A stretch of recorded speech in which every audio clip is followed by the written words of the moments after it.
नमस्कार दोस्तों। आप योगिता बाली को तो जानते ही हो। उन्होंने किशोर कुमार से तलाक लेकर मिथुन चक्रवर्ती से शादी क्यों की थी? आइए आपको बताते हैं क्या हुआ था। वैसे तो गायक और अभिनेता किशोर कुमार अपनी अनेक विशेषताओं के कारण फिल्मी दुनिया में चर्चित रहे हैं, मगर उनकी एक निजी विशेषता कई बार शादी करने की भी रही है। उनकी पहली पत्नी रूमा देवी ठाकुर रही है, जो महान फिल्मकार सत्यजीत राय के दूर के रिश्ते में थी। यही वजह रही कि सत्यजीत राय ने अपनी पसंद की सर्वोत्तम फिल्म चारुलता, जो 1964 में आई थी, उस फिल्म में किशोर कुमार से एक गाना भी गवाया था। रूमा देवी बांग्ला फिल्मों की मशहूर अभिनेत्री रही हैं। बम्बई और कलकत्ता की भौगोलिक दूरियों ने धीरे धीरे किशोर कुमार और रूमा देवी के संबंध में दूरी बना दी। उन दोनों के विवाह बंधन के परिणाम में हम उनके पुत्र अमित कुमार को जानते हैं कि वह रूमा देवी के और किशोर कुमार के पुत्र हैं। मगर आपसी मतभेद के चलते किशोर कुमार और रूमा गुहा में आगे चलकर तलाक हो गया था। किशोर कुमार अपने निजी जीवन में भले ही गंभीर किस्म के व्यक्ति थे, लेकिन पर्दे पर हमेशा धमाल चौकड़ी करते रहना उनका शौक था। अपनी फिल्मों की शूटिंग के समय साथी हीरोइन के साथ मजाक कर उसका दिल बहलाना उन्हें बहुत अच्छा लगता था। रूमा देवी से फुर्सत पाने के बाद किशोर कुमार फिर से अकेले पड़ गए थे। फिल्म चलती का नाम गाड़ी की शूटिंग के दौरान वह मधुबाला के काफ़ी नज़दीक आ गए थे। मधुबाला भी दिलीप कुमार से ब्रेकअप के बाद प्रेमनाथ और उन जैसे लार टपकाने वाले आशिकों से परेशान हो गई थी। चलती का नाम गाड़ी के 2 गानों की शूटिंग के समय किशोर कुमार मजाक और शरारतें तथा उनके रोमांटिक अंदाज ने मधुबाला को बेहद प्रभावित कर दिया था। ये बात उन्होंने अपने इंटरव्यू में बताया था। उस फिल्म में 2 गाने थे, एक लड़की भीगी भागी सी। दूसरा गाना था, दे दे मेरे 5 रुपया 12 आना। पहले गाने के समय मधुबाला तेज बारिश में भीगते हुए किशोर कुमार के गैरेज में मोटर कार सुधरवाने के लिए आती है। जहां किशोर कुमार जिस ढंग से मधुबाला से छेड़छाड़ करते हैं, वह अदा मधुबाला को भा गई थी।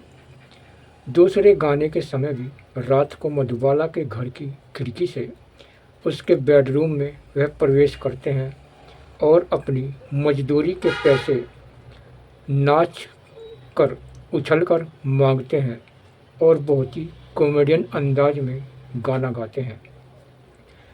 इसके बाद फिल्म हाफ टिकट ने दोनों की शादी का फुल टिकट काट दिया। इस शादी का अफसोस भरा पहलू ये रहा कि मधुबाला के दिल में छेद होने का पता चला तो उस समय इसका इलाज सिर्फ लंदन में संभव था, और वो भी बड़ा महंगा। मधुबाला 9 साल तक बिस्तर पर लेटी रही और किशोर कुमार उनके सिरहाने बैठकर उनकी सेवा करते रहे, मगर उन दोनों को दाम्पत्य सुख नहीं मिल सका और किशोर कुमार को बहुत दुख हुआ जब मधुबाला का निधन हुआ था। मधुबाला के जीवन दीप को तिल-तिल बुझते देखने के बाद किशोर कुमार बहुत अकेले हो गए थे। उन्हीं दिनों नई तारिका योगिता बाली के साथ उन्हें फिल्म जमुना के तीर में एक साथ काम करने का मौका मिला। फिल्म तो आधी अधूरी रह गई, किशोर के रसिया स्वभाव पर योगिता बाली भी फिदा हो गई थी और उन्होंने जल्दी ही शादी रचा ली। लेकिन 1976 में हुई यह शादी 1978 में ही टूट गई। केवल 2 साल उनकी शादी चली। कहा जाता है कि इसकी वजह योगिता की माँ का रोजाना की जिंदगी में ज़रूरत से ज़्यादा दखल था। यह दखल किशोर कुमार जैसे अक्खड़ और हरपन मौला कलाकार को जरा भी नहीं भा रहा था और दोनों ने अलग होने का मन बना लिया। योगिता के साथ उनके निर्देशन में बनी फिल्म शाबाश डैडी याद करने लायक फिल्म है। योगिता बाली की पति किशोर कुमार के साथ रोजाना खटपट से गृहस्थी की गाड़ी ठीक से स्टार्ट नहीं हो पाई और फिर पंचर हो गई। उसी दौरान मिथुन चक्रवर्ती बॉलीवुड में धूमकेतु की तरह उभरे। उन्हें लंबोजी और अमिताभ जैसे कठकादी के होने के सेकंड अमिताभ मान लिया गया था।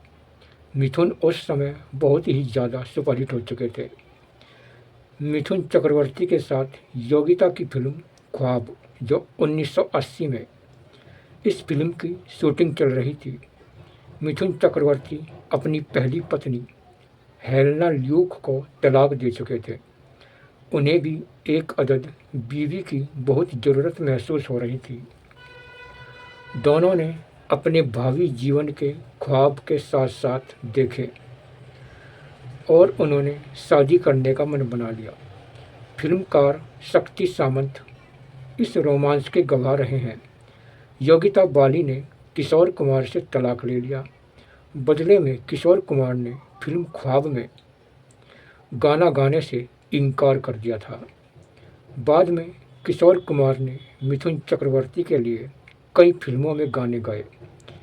इसकी वजह से संगीतकार बप्पी लहरी मिथुन के लिए भी गाने लगे। किशोर कुमार ने योगिता बाली से छुट्टी पाई। योगिता ने सेकंड हैंड पति मिथुन चक्रवर्ती को अपना हस्बैंड बनाना स्वीकार कर लिया। कहा जाता है कि मिथुन चक्रवर्ती और योगिता में आपस में नहीं बनती थी, लेकिन बच्चों की खातिर वह हमेशा एक ही छत के नीचे रहने लगे थे।